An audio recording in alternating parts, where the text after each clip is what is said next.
ఈరోజు కల్వకుంట్ల కవిత గారు బీసీ రిజర్వేషన్ల పైన ధర్నా చేయడం అనేది చాలా హాస్యాస్పదం ఉంది. గత 10 ఏళ్ల మీ పరిపాలనలో బీసీ సోదరులకి ముందుగా మీరు ఏం చేసిరో దానిపైన స్పష్టత ఇవ్వాలి. 34% ఉన్న బీసీ రిజర్వేషన్ లోకల్ బాడీస్ లో 23%కి తగ్గించిన ఘనత మీది.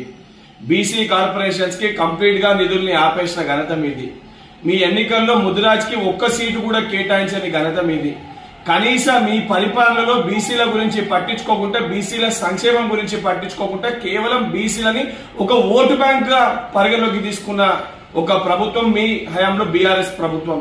ఈరోజు కాంగ్రెస్ ప్రభుత్వము బీసీల కోసము కులగణన చేపట్టి ఏదైతే జిస్కి ఉత్ని భాగ్యదారి ఉత్ని హిస్సదారి అని రాహుల్ గాంధీ గారు తీసుకున్న ఒక నినాదానికి తెలంగాణనే ముందుకొచ్చి కులగణని ప్రవేశపెట్టింది కాంగ్రెస్ ప్రభుత్వం. ఏదైతే ఎన్నికల్లో అన్ని బీసీ కులాలకి సంబంధించి సీట్లు కేటాయించడం జరిగింది. 14 కొత్త బీసీ కార్పొరేషన్లను ఏర్పాటు చేయడం జరిగింది. ఇది కాంగ్రెస్ పార్టీ చిత్తశుద్ధి బీసీల పట్ల. ఈ రోజు కల్వకుంట్ల కవిత గారు ముందు అరెస్ట్ అనగానే మహిళా రిజర్వేషన్ అని చెప్పి ఎత్తుకోరు. దానికంటే ముందు జ్యోతిరావు పులే గారి జయంతి దానిపైన ఏదైతే కార్యక్రమాలు చేపట్టారు అంటే అధికారాన్ని కోల్పోగానే మీకు ఈరోజు ఇవన్నీ గుర్తుకొస్తున్నాయా?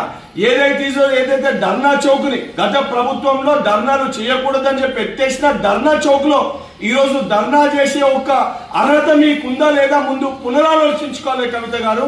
బీసీలని కేవలం ఓటు బ్యాంకు కోసం వాడుకొని బీసీలని మోసం చేసిన ప్రభుత్వము పార్టీ బీఆర్ఎస్ పార్టీ.